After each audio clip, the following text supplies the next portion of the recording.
بسم الله الرحمن الرحيم. الحمد لله على نعمة الإسلام وكفى بها بالنعمة، ثم الصلاة والسلام على سيد الأنام سيدنا ونبينا محمد بن عبد الله وعلى آله وعلى صحبه الكرام والتابعين لهم بإحسان إلى يوم لا مرد له من الله. أما بعد، أيها الإخوة الكرام، آباء والأمهات والأساتذة الأجلاء، أحييكم جميعا بتحية الإسلام، وتحية الإسلام هو السلام. السلام عليكم ورحمة الله تعالى وبركاته. Mengenai musim bagel betul be, ideng ka haram makkah dal mukarramah, nodo sudah la hormati ko. Ya Allah benula te pangkoto peng na defi wangagol wi bedon wadi gram di mabini. Aray anki sulama do deng ponti jemma len ko adro andi dana bede Muhammad sallallahu alaihi wa alihi wa sahbihi wa sallam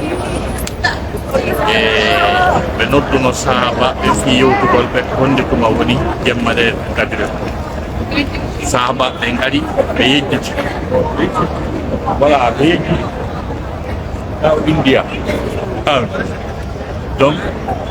no gasawiya nena asas nama yejjita mo yejjita parce que Quran no tabinkini Quran wi sanu qoli uka meden fawma jannude fala tan sahara yejjita illa ma sha Allah sina ko Allah yidi yejjita ay no jeya ko Allah subhanahu wa yidi ko yenala asas yejjita ma ay woni jammale takri be maki yo yimbe ben dabbi jammale takri e jemmaji sappo sakkitiɗe ɗen fuujude ɗen ɗumɓe holli jon noon ɗum waɗi kamɓe goɓɓe waɗi ijtihad moƴƴe fukkude sahabaɓe guyɗe maɓɓe yaari wondema jemma nogay e jeego no weetude nogay e jeeɗɗi waɗay ko jemmane kadiri on karmo koɓe ɓuyno yaari waɗi hanki e Sudays kanko e julni darɗe sakkitiɗe ɗen e jembal kadiro wa monanaɗo holluɗo kanka hakkille makko ɗen no yaari wondema jemmalere kadiro ko hanki wonno ɓuri tabitude jemmalere kadiro ko ɗaɓɓite e ɗe jemmaje sakkitiɗe ɗo way eɗen andi wondema allahu lanno subhanahu wa taala no ɓurdindinni ñalaɗe ɗe o rewete e mumɗen kañum e sa'iji ɗin fof ɗum ko jeeya ɗum e yummede makko nden e sharia makko kanko Allah subhanahu wa ta'ala fi yo taw hara baraji ɗin no ɓurondi kala ko wiyete ñalormaji ɗen ko fof ñalormaji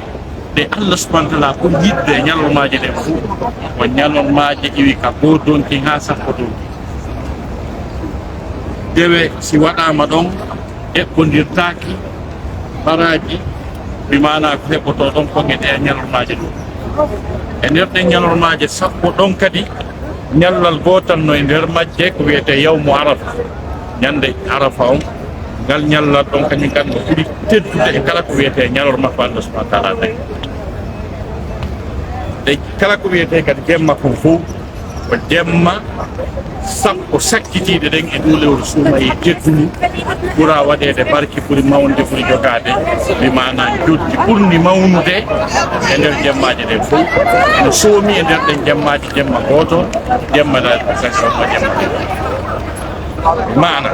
so minni jemma han kiƴo ko konngol yoga e jomiraɓe gande kono ɓuuri tabiɗude kon ko e nder jemma sappo sakkitiɗe ko ɗo leyruɗe ɗon ɗon noon mo hawrodiri dewal e ɗeɗo jemmaji o heɓay baraji ɗi anndanɗa hoorema ko goɗɗo rewata Allah subhanahu wa ta'ala ko yaata wa duuɓi 60 e duuɓi 3 e lebbi 4 dewal walidagal jaɓaka donc andite joni si goɗɗo ari e ñande dargal kamo jogui wona leydi kadiriji ɗiɗi e Allah subhanahu wa ta'ala walidi duuɓi 60 e goɗɗum fois 2 duuɓi 160 e goɗɗum dewal tawa on tigi wurani duuɓi 100 e timmo donc haray ko yimɓe ɓe wakkilo jemmaje ɗen ɗe woɗɗike joni ko telen jemmaje tati ma jemmaje nayi lutti ɗo e juuɗe ɗum ɗo Allah subhanahu wa ta'ala wiwno fewndo farlayno horugol lewru suumaye o inni ayyaman ma'dudat ko ñalaɗe ɗe anndanɗa hoore ma ɗe juuta hay seeɗa e yii juuta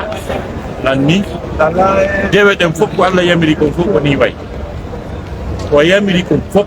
ko ni way wakkilinoɓe ɓen hoori no hoorirte noon lanni dariɓe ɓe yetti saɗi hoorde ɓe perdi donc ɗum ɗo ƴiiseten eko lutti kon eko Allah yamiri en kon wona ittugol zakka on wona juulugol ngol wona hajjugol ngol wona waɗugol umra wona jokkugol enɗan wona okkugol fof muɗum ko yamiri en kon fof sen jaɓiɗe wawi wadde ko tan haray lanni feƴƴi haray ko ɗum waɗi musidɓe tedduɓe haray mi ala juutinde moƴƴa mi wawi wiide ɗum mi salmini on kala ka wondir ɗon e nder aduna Allah on mi toranike hoorem mi toranike kala juutɗo e nder aduna on yo Allah jaɓanmo ko hoori kon ɗum o lewru sumaye o on tigi dari kon juuli jemma waɗi salatu tarawih wa salatu tahajjud ɓe mana qiyamul layl par ce que moƴƴereji ɓurɗi mawde ɗin fof aljannaji ɓurɗi labede ɗin fof haray juuloɓe jemma ɓen no tawa en ko ɗum waɗi si Allah subhanahu wa ta'ala daaɗi innal muttaqina fi jannatin wa uyun akhidina ma atahum rabbuhum innahum kanu qabla dhalika muhsinin kanu qalilan min al-layli ma yahjaun wa bil ashari hum yastaghfirun Allah daaɗi yimɓe huluɓe Allah ɓe hiɓe nder aljannaji kañum e canɗi ɓe jaɓa nemaji molanaɗi Allah subhanahu wa ta'ala ɓotti ɓe ɗin Allah daari ɓe laatino keron ko adi laatugol maɓɓe ka aljanna ɗon ari koɓe moƴƴinaynoɓe ɓe laatinoke ko seeɗani e nder jemma wonno koɓe ɗanoto ka wedde kañum kadi haray heɓe insinade ɓe torade Allah subhanahu ɗum ko aya on aya ngaari suratu Dariyat e aya ko Allah subhanahu wa ta'ala daali والذين يبيتون لربهم سجدا وقياما من بين وهلا جولا لجومما دونك دي الجنه جيا ɓurɗo mawnude ɓurɗo fottude e chambre ji aljanna ɗi no marana ɓen ɗon min jokkiti ke ayje ɗen ka hono e ka suratul furqan Allah subhanahu wa ta'ala dali ulaika yujzawna al-ghurfata bima sabaru wa yulqawna fiha tahiyatan wa salam Allah subhanahu wa ta'ala dali ko ɓen woni ko joɓitoyte naadoyte ka nder chambre hôtel molanaɗo minni ɗo noon hôtel partenaire ɓe amen ka Hilton ɗum na jiida yaada ɗon hôtel wiyaɗo ɗon faami ulaika yujzawna al-ghurfata bima sabar wa yulqawna fiha tahiyatan wa salam mana ko ɓen woni ko yoɓɓeyte chambre d'hôtel molanaɗo tawa hiɓe salminoyen Allah no salmina ɓe malaika ɓe no salmina ɓe par ce que Allah salminoyay wonni ɗumen ka aljanna tahiyatuhu yawma yalqawnahu salam ñande ɓe hawrodiroyte Allah subhanahu wa ta'ala Allah ko wiyata ɓe ko salam donc no wirɗen noon Allah daali wonki hayɗe gooti anda ko Allah subhanahu wa ta'ala marani ɓe kon e nemaji moɗanaji donc ɓe laatino kon ɓalli maɓɓe ɗin no pottito darde ɗen ɗimmoɓe aljanna o ka ɓuuri labede ka ɓuuri futude e aljanna fof ko tata ko annabaɓe woni wadde compétition concours fi heɓugol on aljanna nela salama wi enen mofte maɓɓe ɗen ye waɗanɓe campagne nela salama ɓe maaki maki kala e moɗon nanɗo noddinago ha gesa o jokkiti noddinago ha landi o toraniɓe on place ɓe maki ɓe ƴettanimo garanti ɓe defanoyemo ñande dal Allah yetti nelaɗon a faala on place a ɓeysonnaki e campagne e mofte maɗa Allah daali wa min al-leyli fatahajjat bihi nafilatan lak asa an yab'athaka rabbuka maqaman mahmud Muhammad immo jemma juuli sa immi ke jemma juuli mi hokkete place harana ha waɗanana kam donc ɗum yetti Allah subhanahu wa ta'ala kanko tagguɗo en waɗi en julɓe nemini en kaɗo dina l'islam e oɗo nokku sa ari ɗo a yii ko won turnude kowoni feƴƴude ɗo a anday ko wiyete dina ko l'islam hanki Hilton kame wonɗa on faami mi hawrodiri ɗon e goɗɗo portori keñjo ko ɓen wiyete koye nder Amérique on ɗon ɓe woni ko ɓennatana leɗɗe alarba yaren beere amen fijay faami 100% na o métise arabe ma goɗɗum ko tawi ko o julɗo mo ari umra min jooɗi min yewti déjà minen heɗoti foti fotomo ka bare donc ɗo a yeey ɗo italien 100%, il y a français 100%, il y a jamaïcain 100%, il y a français 100%, il y a kaw américain 100%. Tabe do ko julbe jabuɓe Allah jaɓi kaɗo donc haray alhamdulillahi rabbil alamin okkuɗo en oɗo nema okkuɗo en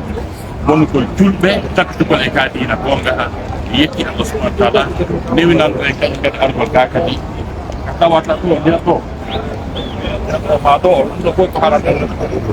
sa juuli ɗo fana goto ɗo e goɗɗo juulu fana o heɓa baraji ɗi heɓuɗa ɗin o juula e fanaji bunuji temedere so heɓa baraji fana ma goto donc siko Allah sara c'est la même chose waddi o salatu tarawih salatu tahajjud ɗum o fof